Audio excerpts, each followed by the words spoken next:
Vamos lá, pessoal. No nosso segundo vídeo sobre terapia de reposição hormonal e benefício cardiovascular na mulher menopausada. No vídeo anterior, nós explicamos por que o estudo observacional original Nurses Health Study sugeria um benefício que não foi comprovado pelo ensaio clínico randomizado WHI, e o motivo é viés de seleção, viés de sobrevivência no estudo observacional. Nesse vídeo, nós vamos discutir, dentro dessa perspectiva de que o hormônio não é protetor, se há diferença nas mulheres que estão mais próximos do início da menopausa ou nas mulheres que estão muitos anos depois da menopausa. Existe heterogeneidade de efeito? A princípio, heterogeneidade de efeito não é algo muito esperado do ponto de vista biológico. Ou seja, se uma droga é benéfica em um tipo de pessoa, ela é benéfica no outro tipo de pessoa. Ou se o cigarro causa câncer de pulmão no idoso, causa no jovem também. Normalmente, esses conceitos eles são mais estáveis. No entanto, quando a gente está falando de um malefício e que existem diferentes mecanismos para esse malefício, pode ser esse malefício ou benefício, pode ser que haja heterogeneidade. Ou seja, no caso do infarto do miocárdio ou do AVC, essas coisas podem ser causadas ou prevenidas, digamos, de pelo menos duas formas. Uma das maneiras é prevenir a progressão ou surgimento do substrato da doença, que é a placa aterosclerótica. A outra maneira de prevenir infarto ou AVC é evitar a consequência da ruptura de uma placa aterosclerótica que já existe. Então, o que é que pode acontecer, embora não seja ainda tão bem determinado isso, mas o que é que pode ser verdade no caso da terapia de reposição hormonal na menopausa? Que essa terapia tenha um efeito anti-aterosclerótico, ok? Então, diminui o substrato da doença que vai causar um infarto ou um AVC. Mas a gente sabe, isso a gente sabe, que essa terapia ela traz uma maior predisposição à coagulabilidade e formação de trombos. Então, na hora que uma placa aterosclerótica rompe, a probabilidade de haver uma formação de trombo e isso gerar um infarto ou um AVC é maior. Então, para um dos mecanismos é possível que a terapia de reposição hormonal traga um benefício no substrato da doença, mas ela traz um malefício na via final de surgimento do infarto ou de um AVC.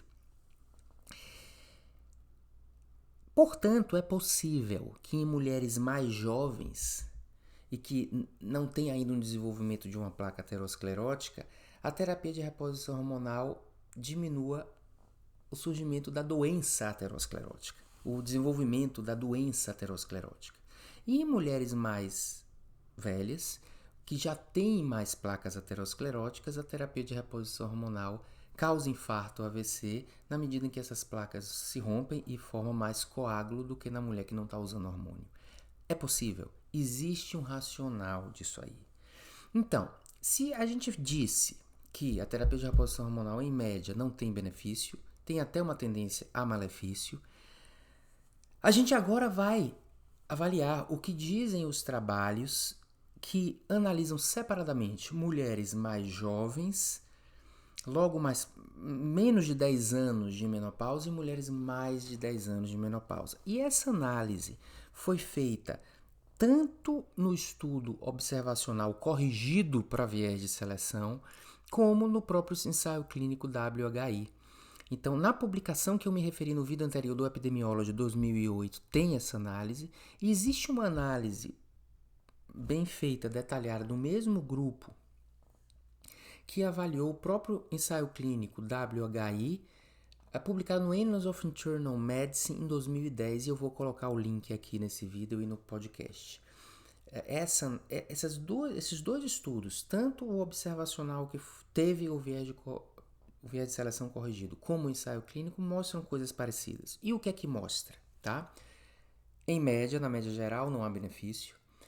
Nas mulheres que são mais tardias em relação à menopausa, que passam os hormônios no momento mais tardio, há uma tendência realmente a malefício.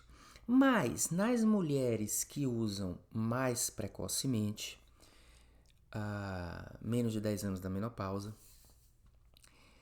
se você considerar um follow-up de longo prazo, muitos anos, mais que 6 anos, quase próximo a 10 anos, você consegue ver um hazard ratio tendendo a ser protetor, tá? Ou seja, no longo prazo. Veja que a mulher que usou precocemente, digamos, o ideal, usou logo depois da menopausa, e ela vai ter um hazard ratio protetor no longo prazo, depois de 10 anos, digamos. É isso que esse estudo mostra.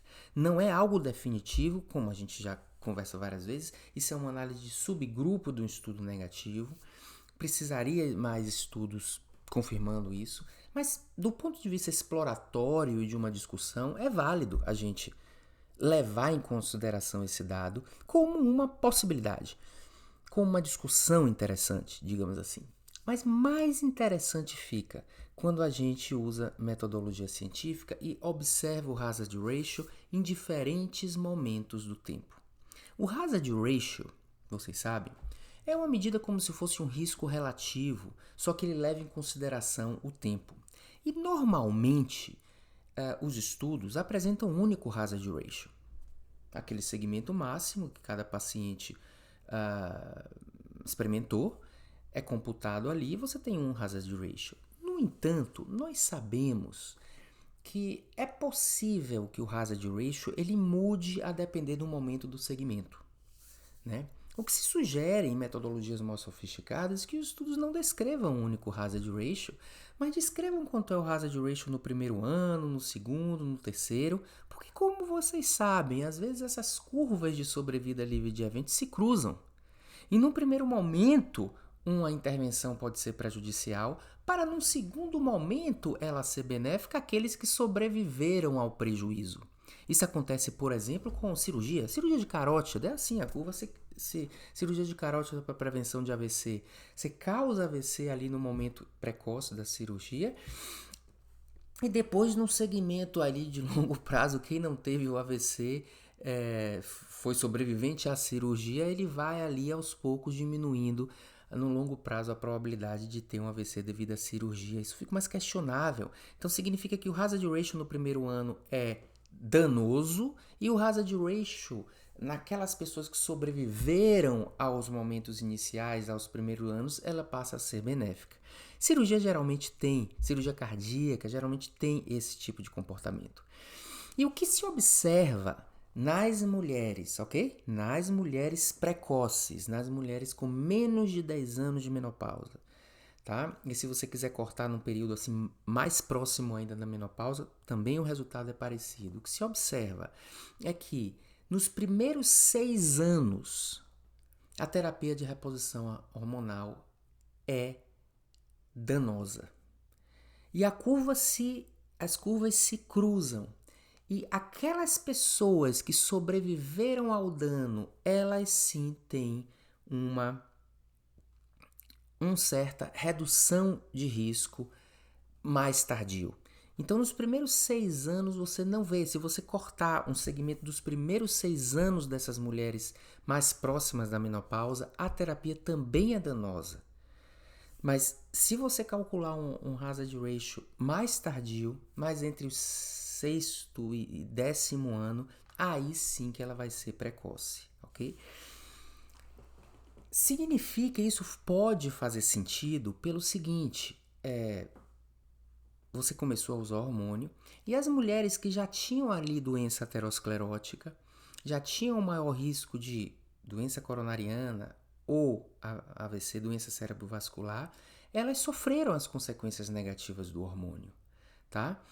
E elas sofreram, tiveram AVC e lá na frente, aquelas pessoas que sobreviveram a isso, que não eram as predispostas a ter o prejuízo, lá na frente elas começam a ter um benefício que é um benefício que precisa mais longo prazo, porque é o benefício exatamente de diminuição da progressão da doença aterosclerótica.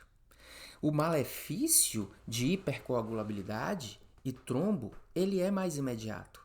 E o benefício da prevenção de desenvolvimento de doença aterosclerótica, ele é mais de longo prazo. Então, mesmo, eu vou repetir isso pela terceira vez, eu acho, nesse vídeo. Mesmo as mulheres que começam a usar hormônio logo depois da menopausa, elas têm prejuízo. Elas têm o prejuízo, talvez pelo mecanismo de hipercoagulabilidade. Elas têm mais infarto. E apenas aquelas que sobreviveram a não ter um infarto nos primeiros anos, lá na frente, elas desfrutam de um benefício. Então veja que o hazard ratio, muitas vezes, ele é variável, não podemos considerar um apenas. E é muito simplória a mensagem que muitas vezes é trazida, que se a mulher usar o hormônio muito precocemente depois da menopausa, isso ela teria benefício.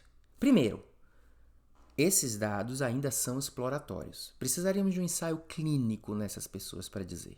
Mas a gente aceita como uma hipótese. Mas essa hipótese não significa que a mulher vai ter esse benefício. Tem essa nuance muito importante. Primeiro, ela se prejudica. E as que sobreviveram a esse prejuízo, ou seja, aquelas que não tiveram esse prejuízo inicialmente, são aquelas que vão se beneficiar lá na frente.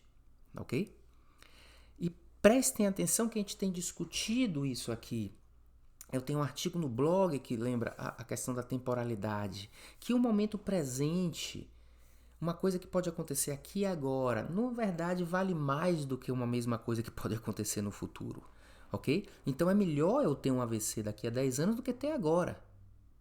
Então, naturalmente, não fica uma boa equilíbrio de custo-benefício eu pagar um preço de ter um infarto ou um AVC hoje, porque eu vou ter uma diminuição de risco de infarto ou AVC no futuro, se eu não tiver hoje. Porque o presente vale mais do que o futuro. A não ser que essa redução lá no futuro fosse de grande monta, e os trabalhos não mostram isso, ok?